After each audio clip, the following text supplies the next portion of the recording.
Então, a gente vai perceber que ao longo da história, principalmente a partir da Revolução Industrial, a loucura vai passar por alguns critérios, que seria aquela pessoa que não serve para produzir, que não trabalha no ritmo capitalista de uma superprodução, essa pessoa vai ser excluída. Aquela pessoa que não está ali para, de certa forma, na sociedade para procriar, ela também é excluída. Por exemplo, uma pessoa que se diz assexual, vai chegar várias pessoas lá e vai perguntar: não, vai, você está indecisa, você ainda vai se descobrir. As pessoas não aceitam isso de bom grado. E, de certa forma, pessoas bissexuais, gays, lésbicas, que fogem daquela sexualidade padrão, de que busca também a reprodução, vão ser excluídas. Então, a gente vê aí que, com o tempo, a loucura vai ficar cada vez mais seletiva por conta que o capitalismo vai trazer alguns critérios, justamente. Quem não produz passa a ser preso. Quem não está inserido na sexualidade passa a ser preso. Então, esses são só alguns exemplos, gente. Tem mais aqui agora, me desculpe, mas eu esqueci. Se tu lembrar, João Vitor, tu traz isso pra gente. Não, tranquilo. Eu acho que basicamente, né, Visão, a gente poderia concordar no quesito de o que é minoria social praticamente está indo para lá, né? Tipo, não talvez todas, né, que a gente consiga lembrar agora, mas assim, se você é uma minoria social, se você possui alguma condição específica, você está sendo mandado para lá, com um canto recluso, você está sendo afastado da sociedade, como o Levi falou. Essa questão de você que, por exemplo, se você não faz parte da lógica do capitalismo de produção, de trabalho, e não contribui para ela, você está sendo mandado para esse local de afastamento. E podemos pensar assim, poxa, será que uma pessoa que já possui uma certa idade, que já é um pouco mais velho, ela não pode contribuir para oferecer para os mais jovens que pode exercer a força de trabalho uma visão dela sobre essa questão? Sobre a forma como ela trabalhou ao longo da vida e tal. Será que não poderia ajudar para desse processo? Para o capitalismo, não. Não, você não pode, você tem que ficar assim. Você tem que ficar totalmente parado. Você tem que. Pare! Você tem que ficar no seu local afastado, porque você não tem força de trabalho, você não tem força mais para carregar peso, essas coisas, então fique afastado. Basicamente, quem não estava nessa lógica era afastado.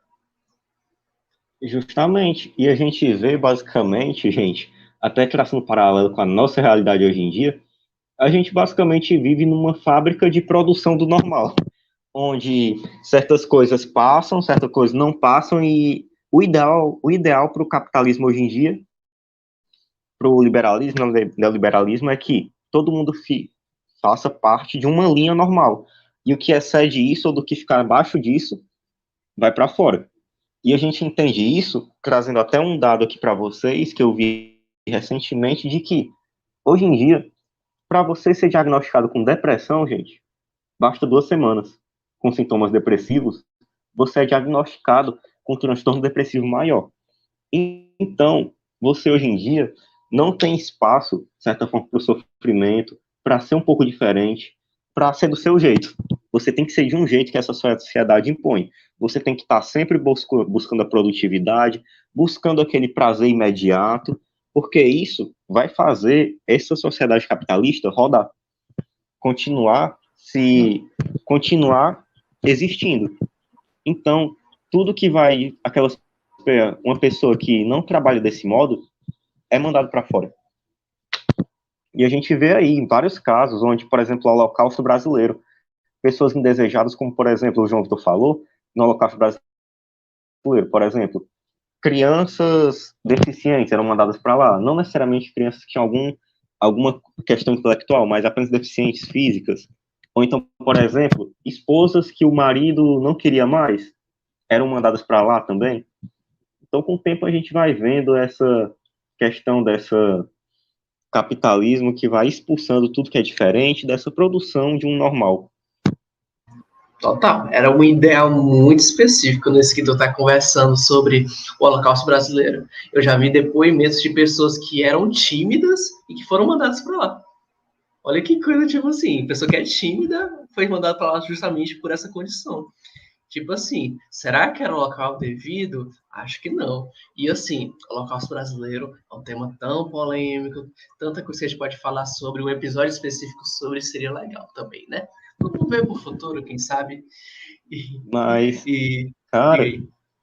na tua fala, me veio o pensamento também de que a questão da loucura, dela ser jogada para a margem da sociedade também, é muito uma questão de que a loucura é vista como algo incurável, algo que não tem jeito, algo que não é passível de cura, então se não é passível de cura, a única saída é a exclusão. Com certeza. É basicamente o que eu estava conversando sobre esse prazer absoluto, né? A gente está movido para ter esse prazer. E se alguma coisa foge desse prazer, se possui qualquer tipo de dificuldade, seja lidar com pessoas que possuem algum tipo de condição, não, afasta. Não quero essa pessoa perto de mim. A sociedade do hedonismo, né? Que é essa busca por prazer total. E olha E desse só, era... afast... Não, o Não que, que tu pode ia falar. falar?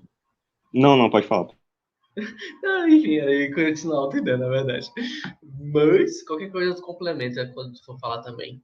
E eu ia dizer que era muito interessante, porque voltando à questão dessas pessoas consideradas loucas, elas eram afastadas novamente desse ambiente, porque no ambiente capitalista ela não poderia trabalhar, não poderia fazer sua força de trabalho, porque por causa dessas condições. Mas é interessante que lá no local onde elas estavam, armazenadas praticamente, né, jogadas, elas ofereciam trabalho. Elas lá dedicavam um certo tempo a fazer trabalhos lá pelo local, seja no ambiente da limpeza, coisas nesse sentido. Era como se ela fosse treinada para voltar ao ambiente real, né? Tipo assim, como se ela estivesse sendo treinada lá, afastada da sociedade, mas estivesse sendo treinada. Parece muito legal, né? Mas vai ver as condições de higiene, vai ver tudo isso que está inserido de mazelas, tudo que está colocado como, tipo assim, subalterno mesmo. Era totalmente jogado, assim, as pessoas. Então, bem complicado isso mesmo também. Tu ia falar alguma coisa, Levisão? Não, só trazendo aqui que essas pessoas, por terem um valor menor, elas também eram usadas como formas de testar tratamentos, né? Então, olha aí, gente. As pessoas sendo usadas como ratos de laboratório Total. é praticamente perder a condição humana. Total. É basicamente você não vê um sujeito ali. Infelizmente, era o que acontecia naquela época. E, tipo assim, quando a gente vê essa questão do capitalismo, basicamente quem é que mais ia trabalhar? Era o homem, né? A mulher normalmente estava dentro do seio da família, assim, de ficar mais cuidando dos filhos e tal, de ficar mais cuidando do ambiente familiar. E o homem que surgiu muito nos Estados Unidos nessa época é um homem chamado self-made man. Meu inglês é ótimo, né? Vocês perceberam. Mas é o self-made man. Esse homem era um cara que, assim, era muito longe da família, dos filhos, porque estava nesse ambiente de trabalho. Muitas vezes estava nesse ambiente de trabalho porque precisava colocar economias para dentro da família e que, tipo assim, existia um ar na época, uma tensão de que se você não trabalhasse, você não era digno, você não era uma pessoa honrada. E para o homem daquela época, meu Deus, isso era fruto de muita ansiedade. Era basicamente, como fala em muitos textos, você precisava se provar homem. Como assim se provar homem? Você está lá no ambiente de trabalho, oferecendo sua força, né, sua força física, e indo lá fazer seu trabalho, sendo simplesmente um ato viril, um ato de força. Só você vai ser homem se você fizer esse tipo de trabalho. Qualquer outra coisa que foge disso, não, você não é homem. Os homens daquela época precisavam fazer isso, precisavam trabalhar, precisavam, entre aspas, se provar homem. É muito interessante observar isso